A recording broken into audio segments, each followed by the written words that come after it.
어느 초등학교 담임 선생님이 아이들에게 생물을 가르치고 있었습니다.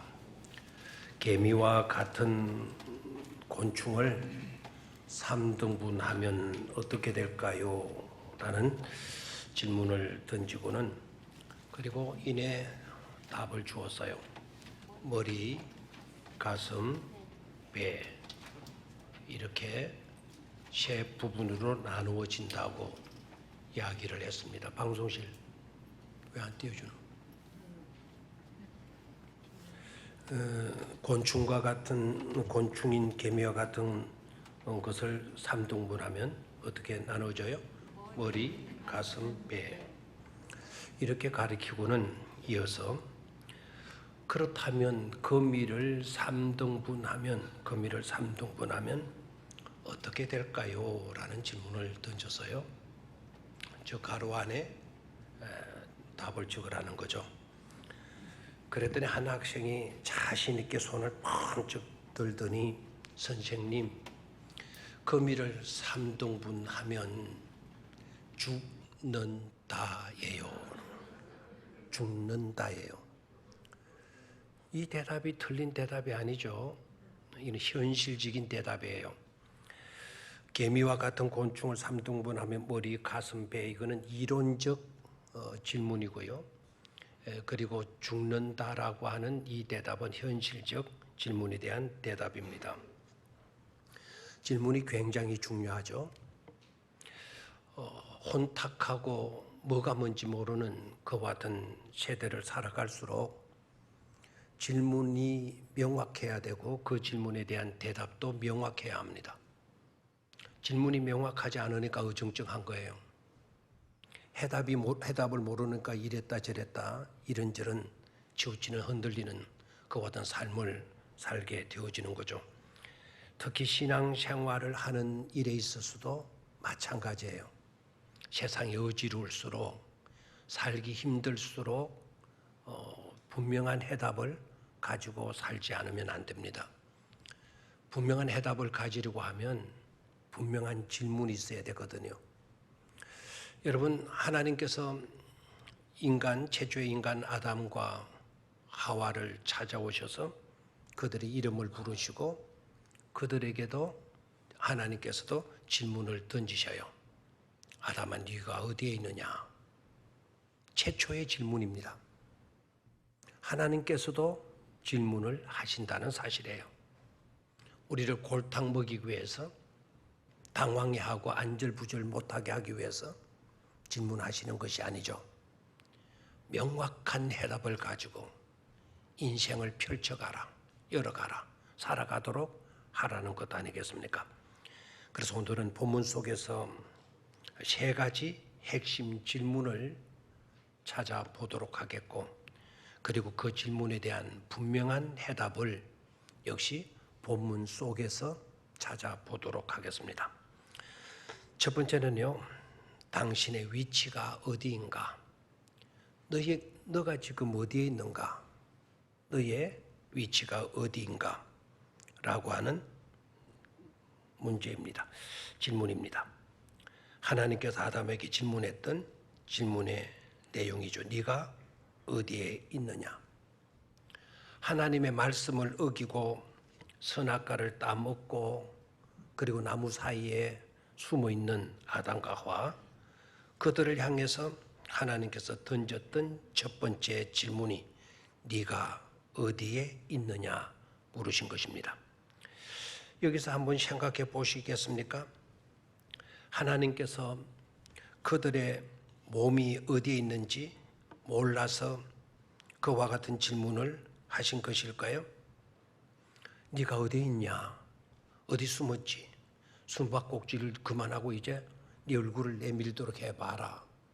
하나님께서 아담과 하와가 어디에 있는지 몰라가지고 그 질문을 하신 것일까요? 그럴 리가 없죠. 우리도 숨바꼭질 하다 보면 이상한 데 숨어 있어도 결국은 찾아내게 되어져 있어요. 못 찾으면 가만히 앉아 있으면 지가 기 나옵니다. 지가 뭐 숨어 있으면 재미도 없고 기 나오죠. 하나님이 숨바꼭질을 그렇게 못하셔가지고 네가 어디 있냐 이런 질문을 던지실 리는 없어요.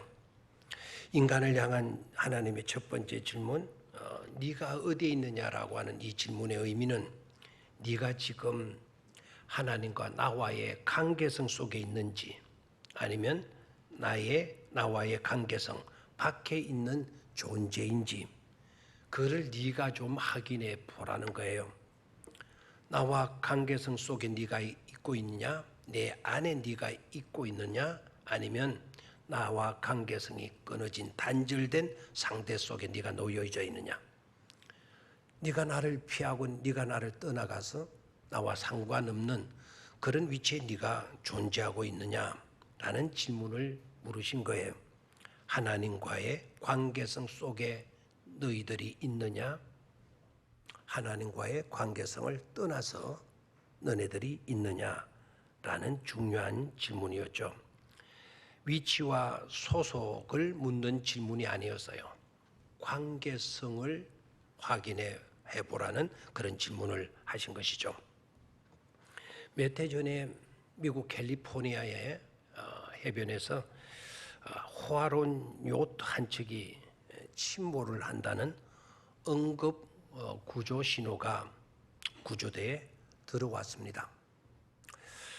구조대가 응급 구조를 요청하는 전화가 걸려왔으니까 구조대가 그 전화를 받고 첫 번째 묻는 질문이 뭐였는가 하니까 이름을 묻거나 나이를 묻거나 그럴 여유가 없잖아요. 첫 번째 질문은 당신의 위치가 어디냐? 네가 지금 위험한 일을 당하고 있다고 하는데 네가 있는 위치가 어디냐라고 물었습니다. 그랬더니 조난을 당한 사람 측에서 답변이 왔어요. 은행장입니다. 나는 은행장입니다. 유명한 은행 이름을 대면서 그 은행의 은행장이라는 답변을 하면서 신호가 뚝 끊어져 버린 거예요.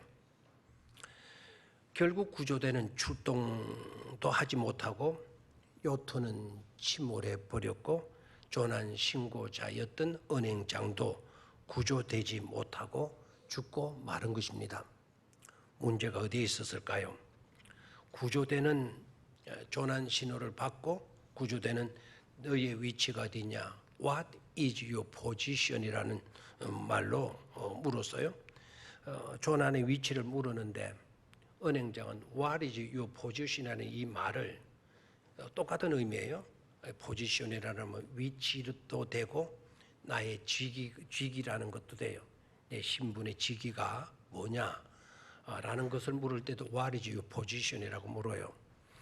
이 조난을 당한 사람의 답변이 틀린 것 아니거든요. 유명한 은행의 은행장이 맞았어요. 근데 이분은 자신의 지금 현재 위치에 대한 생각보다도 자기 신분에 대한 생각이 더 많았던 것 같아요. 은행장 정도 된다면 영어를 제대로 모를 리도 없을 것인데 What is your position이면 이 시간에 내 직위를 말할 필요가 없잖아. 내 직위를 물어오지는 않았을 것 아닙니까?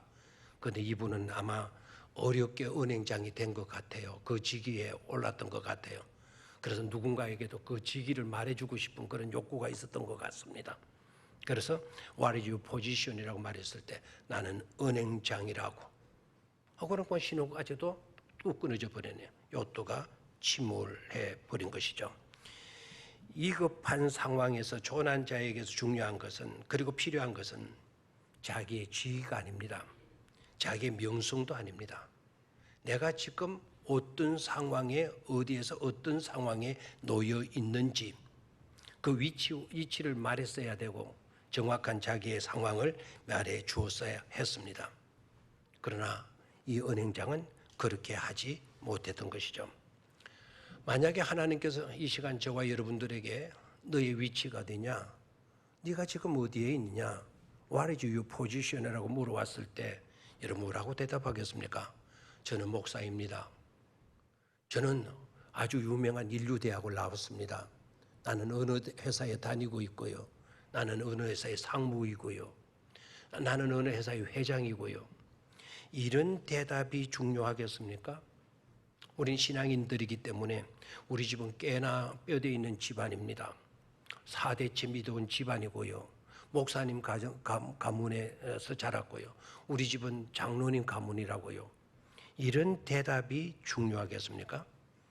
이 위급한 상황에서 하나님이 우리에게 질문하셨을 때 그런 대답을 늘어놓는다고 해서 하나님께서 그런 대답에 관심을 가지시겠습니까? 지금 네가 어디에 있느냐? 너의 위치가 어디 있냐? 라는 질문을 던졌을 때에는 하나님은 이런 대답을 기대하시지 않았겠습니까? 나는 하나님 안에 있습니다. 나는 예수님 안에 있습니다. 나는 진리 안에 있습니다. 나는 말씀 안에 있습니다.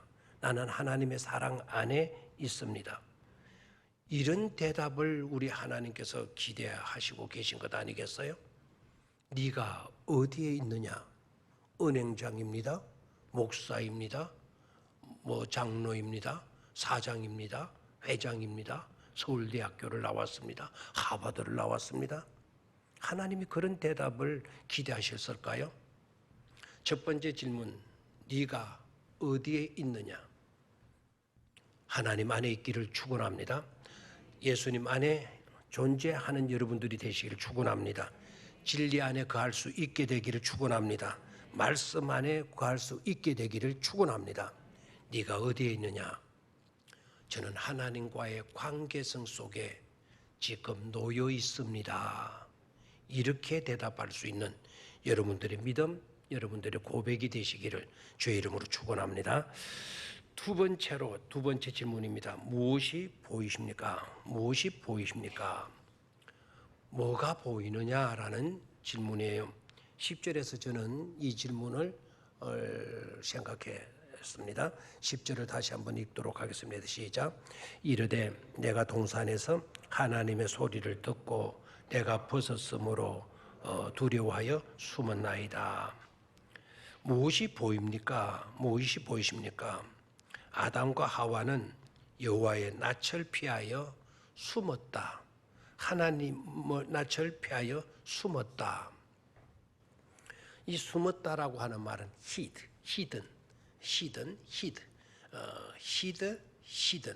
히든이라고 하니까 갑자기 생각이 나네요. 필리핀에 바타카스 우리 이용돌 선교사님이 계시는 데서 기분이 팍상한다고 팍상한 계곡 쪽으로 가다가 중간 지역에 아주 유명한 자연 온천이 있어요.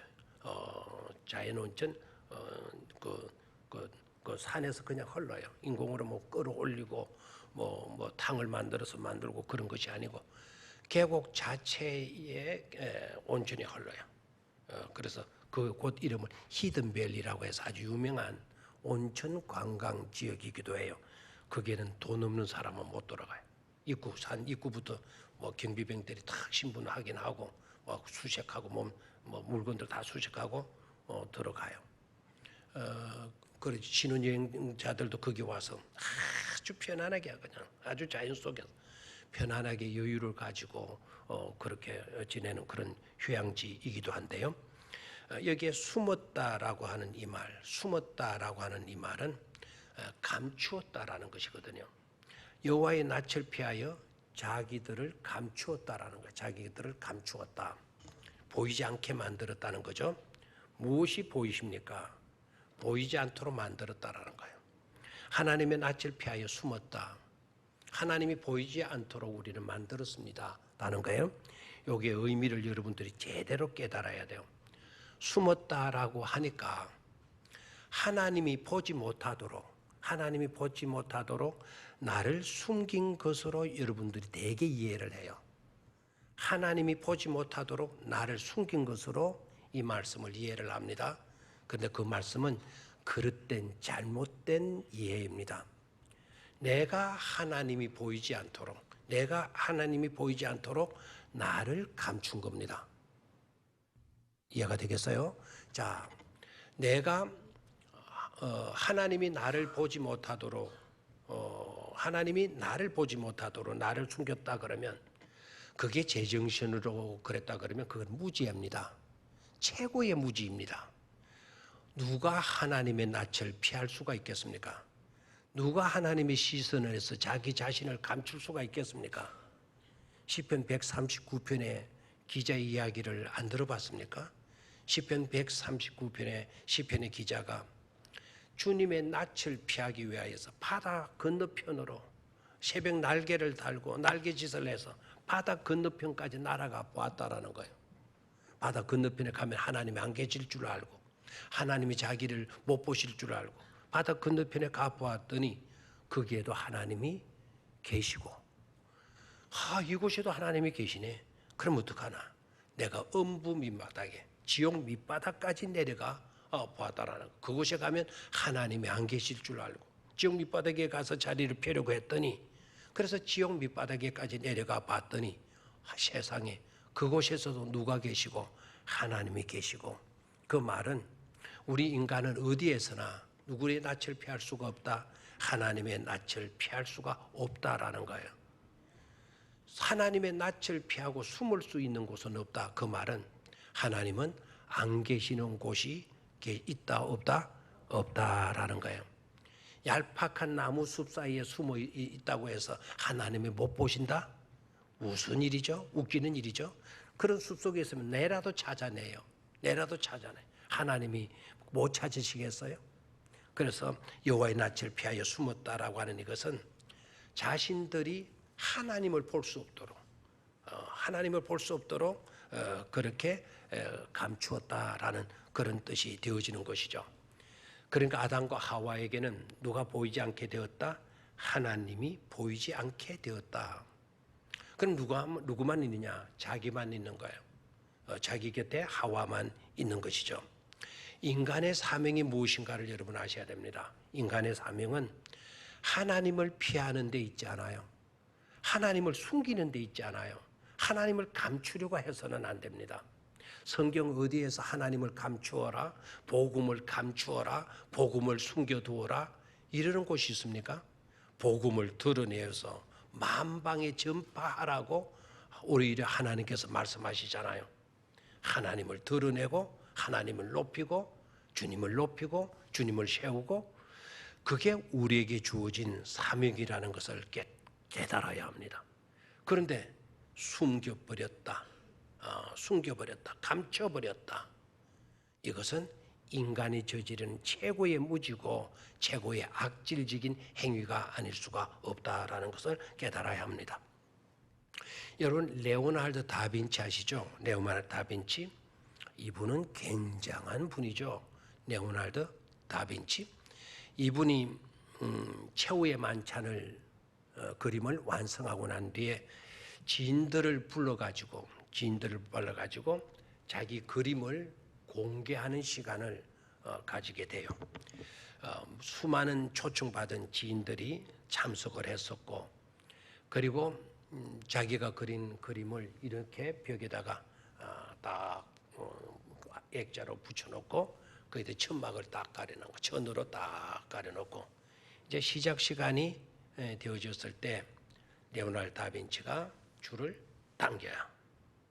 당기니까 이제 그 위에서 천이 밑으로 쭉 내려오면서 그가 그렸던 최후의 만찬 그림이 쫙 드러나게 된 것이죠. 그렇게 되니까 사람들의 입에서 감탄이 막 쏟아져 나오는 거예요. 벌써 띄웠나요? 이거 띄우면 안 되는데 방송실 사인이 잘 맞네. 1부, 2부 때는 잘 맞았는데 3부 때는 벌써 나와버렸네요 이게. 자 잠깐만 눈을 감아 이 그림에는 눈을 감으시고 쫙 내는 저 그림이 쫙 나온 웅장 그림이 사람들이 막 감탄을 하는 거야. 와 세상 이게 그림이야 사진이야 막 감탄들이 나오죠. 그때 한 친구가 이야 대단하군. 예수님의 손에 든 저 유리 황금 잔을 보라고. 마치 진짜 금 같지 않아? 광채가 나고 진짜 금덩어리 같지 않아? 정말 굉장하구나. 막 아낌없는 찬사를 내뱉었어요. 그렇게 되자 곁에서 그 말을 들은 다빈치가 굳은 얼굴을 짓더니 붓을 가지고 와서는 그 잔을 뭉개버리는 거예요. 그리고 지워버리는 거예요. 최후의 만찬 한 점의 그림을 그리기 위해서 2년 9개월 동안 밤낮으로 그 그림을 완성했는데 단지 그 시간에 붓으로 완전히 그냥 뭉개버린 거예요. 그 그림을 못 쓰게 만들어버린 것이죠. 사람들은 충격을 받아요. 저렇게 잘 그린 그림 왜 저래? 막 다들 이렇게 야단들을 했죠. 그때 다빈치가 상기된 얼굴로 거기에 모인 지인들에게 이렇게 말을 하는 겁니다. 여러분들, 이 작품은 실패한 그림으로 오늘 드러나고 말았습니다. 실패한 그림으로 오늘 드러나고 말았습니다. 나는 여러분의 시선이 예수님의 얼굴에 멈춰지기를 바랬습니다. 그런데 여러분의 시선이 유리잔에 모아졌다면 그건 저의 의도가 아니며 그리고 이 그림이 있어야 할 이유도 아닌 것입니다.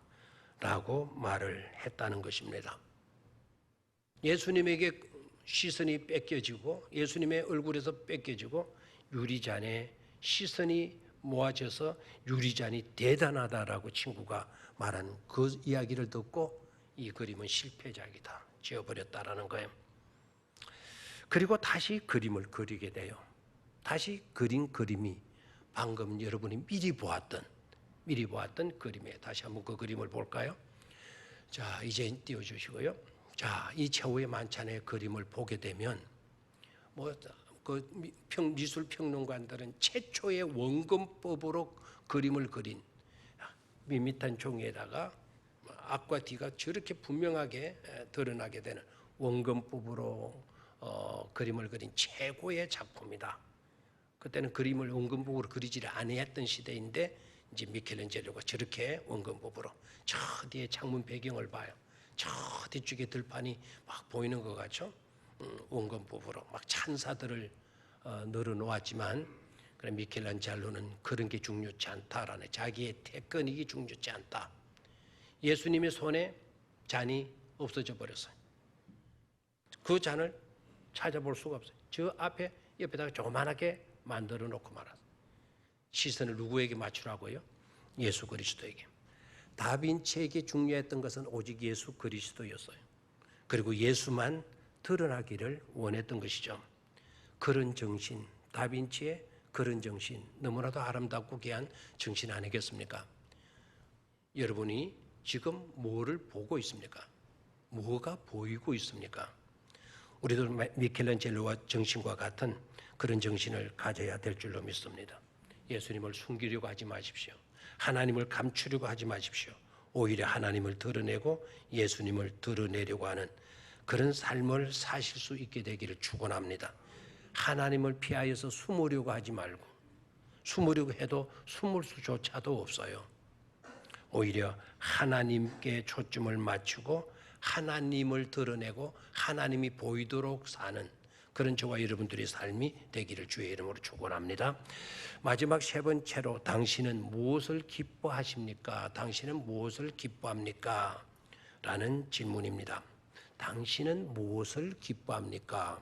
다시 10절을 봅니다. 다시 10절. 자, 시작. 이르되 내가 동산에서 하나님의 소리를 듣고 내가 벗었으므로 두려워하여 숨었나이다. 내가 동산에서 하나님의 소리를 듣고 내가 벗었으므로 두려워하여 숨었나이다. 듣고 두려워하여 숨었다. 이렇게 되어져 있습니다. 누구의 소리를 들은 겁니까? 하나님의 소리를 들었다라는 거예요. 하나님의 소리를 들었다면 기뻐해야 돼요? 무서워해야 돼요? 기뻐해야 될 줄로 믿습니다. 혼자 천둥치는 밤에 혼자 잠을 자는 어린 아이가 불안에 뜹니다. 자다가 천둥소리 깨다 보니 엄마가 안 계셔요. 엄마 불러도 대답이 없어요. 그런데 어딘선가 인기치기 나더니 대문 열리는 소리가 나더니 누구세요라고 하니까 엄마가 나다. 엄마의 소리, 엄마의 밥그릇 소리를 듣는 건 이건 큰 기쁨이 아닐 수가 없는 것이죠. 그런데 아담과 하와는 하나님의 소리를 듣고 두려워하여 숨었다. 이게 바로 타락한 인생들의 특징적 모습이 아닐 수가 없습니다. 하나님의 소리를 들었으면 뭐 해야 돼요? 기뻐해야 돼요. 하나님의 소리를 듣는 것만큼 기쁨이 없고 하나님의 소리를 듣는 것만큼 행복이 없는 그런 믿음의 사람이 축복된 사람인 줄로 믿습니다. 하나님의 사랑의 음성을 듣는다. 하나님의 용서의 말씀을 듣는다. 하나님의 구원의 말씀을 듣는다. 그리고 하나님의 치유의 말씀을 내가 듣는다. 그렇다면 이것은 큰 기쁨이 아닐 수가 없죠. 그 음성을 듣고 일어나서 우리는 뛰면서 춤을 출 수 있는, 춤추는 인생이 될 수 있는 것 아니겠습니까? 솔로몬은 술람이 여인의 목소리를 듣고 기뻐서 춤을 추는 그런 이야기가 아가서에 펼쳐지고 있어요. 사랑하는 연인의 목소리를 들어도 그렇게 기뻐한데 만군의 여호와 하나님, 그것도 우리를 사랑하시는 사랑의 음성, 나를 찾으시고 나에게 복을 주시기 위하여 나를 찾아오시고 나를 불러주시는 그 하나님의 음성을 듣는 이것은 영광 중에 영광이요 기쁨 중에 기쁨이 아닐 수가 없는 줄로 믿습니다. 여러분들의 장기가 뭐가 있는지 모르겠어요. 하나님 주신 은사들이 각 사람들에게 주어져 있으리라 생각을 해요. 나는 그 일은 못하지만 이 일은 잘할 수 있고 내가 잘하는 이 일은 그가 또 못할 수가 있는, 특별히 하나님께서 개개인들에게 은사를 주셨어요. 은사를. 그 은사 주신 것에 대해서 여러분 감사하시고 그 은사들을 잘 활용하실 수 있어야 돼요. 그래야 잘했다 칭찬 듣는 종들이 되어질 수가 있는 것입니다. 저는 우리 온 성도님들이 아마 이 점에 있어서는 정말 잘하는 그런 은사를 가진 장기가 되어졌으면 참 좋겠다. 이것만큼은 잘하는 것이 되어졌으면 좋겠다 싶어요. 그게 바로 뭔가 하니까 하나님의 소리를 듣고 기뻐하고 춤추는 일들, 이것 하나만큼은 잘하는 그런 장기를 가진 성도들이 되어졌으면 좋겠다라는 바람을 가지고 있습니다. 아무도 그런 사람이 없는 그 동조하는 사람이 별로 없는 걸 보니까 싫은 모양입니다. 하나님의 말씀을 잘 듣고 기뻐하고 춤추는 그런 일을 너무나도 잘하는 그런 일에 장기를 가진 성도가 되어지기를 주의 이름으로 축원합니다. 아담은 타락한 인간은 거기서 실패했잖아요.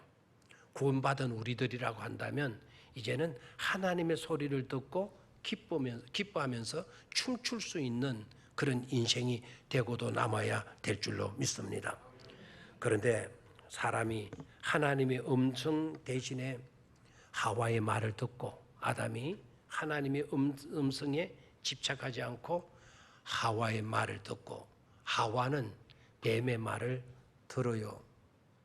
하나님의 말씀을 제쳐두고 아담은 하나님의 음성 대신에 하와의 말을 듣고 하와는 사탄의 말을 더 중히 여기고 말잖아요. 하와와 뱀은 어떤 존재인 줄 아십니까? 하와와 뱀은 자기 소리를 내는 자예요. 하와와 그 뱀이 하나님의 소리를 내주는 게 아닙니다. 자기의 소리를 내고 있어요. 교회 안에서도 여러분 자기 소리가 크지면 안 됩니다. 커봤자 소용이 없어요. 사람의 수고도 마찬가지입니다. 주님의 음성이 언제나 힘있게 크게 들려지는 그런 삶을 살아야 되는 것입니다. 교회 안에서나 교회 밖에서도 자기 소리 내지 말고 묵묵히 하나님의 말씀에 집착을 하고 하나님의 말씀에 귀 기울이면서 하나님이 말씀하신 대로 순종하며 따르는 그런 저와 여러분들의 삶이 되어져야 될 줄로 믿습니다. 헛된 것에 집착하지 말고 하나님의 말씀에 집착하라. 하나님의 소리 듣는 것을 최고의 기쁨으로 여겨라. 하나님 소리 듣는 일에 있어서는 특기 있는 장기자들, 그것을 잘하는 장기가 되는 그런 성도들의 되어지라라는 것입니다. 어느 남자가 누구보다도 유명해지고 관심받고 싶어하는 그런 욕구가 있어서요. 그런데 마땅히 할 것이 없으니까, 그러니까 개미를 잡아가지고 와서 그 개미를 기르기 시작을 하는 겁니다. 개미를 길러도 일반 개미 가지고는 안 되잖아요. 개미를 길러도 남들이 가지지 못하는 바로 그런 개미를 갖고 싶었던 거예요. 그래서 개미를 훈련시키는 겁니다. 개미가 다른 개미들과는 달라야 되니까 먼저 자기의 말을 들어야 되겠죠. 그래서 개미를 잡아서 훈련을 시키는데 손으로 딱 신호를 대절한다네요. 딱 한번 여러분 해보세요. 딱 누가 소리 큰데 저 소리로 딱 신호를 보내면 개미가 머리를 똑 들고 머리를 흔들고 보면 몸통을 쭉 흔들고 그리고 뒷다리만 놔두고 앞다리 이렇게 춤을 추는 거예요. 마치도 방탄소년 아이들이 막 춤을 추듯이 그렇게 신호를 딱 보내면 개미가 그렇게 춤을 추도록 훈련을 시키는 거예요. 열심히 개미를 훈련시키기 시작하는데 밤낮으로 그렇게 하니까 가족들이 아들이 이게 정신병이 생긴 거라고 노상 개미만 갖고 저지를 하고 있으니까 이게 아무래도 정신이 나가는 모양이다. 해서 병원에 데려가고 정신과에 가서 진단을 받기도 해요. 놀랍게도 그렇게 7년을 고생한 어느 날 희한한 일이 일어난 겁니다. 이 사람이 개미에게 딱 신호를 보내니까 개미가 진짜로 고개를 빡 들더니 막 그 지느러미를 양쪽으로 움직여가면서 고개를 흔들기 시작하더니 또 한 번 더 신호를 딱 보내니까 몸통을 이제는 흔들고 다리까지 막 흔들고 하는 거예요. 놀라운 일이 일어난 거죠.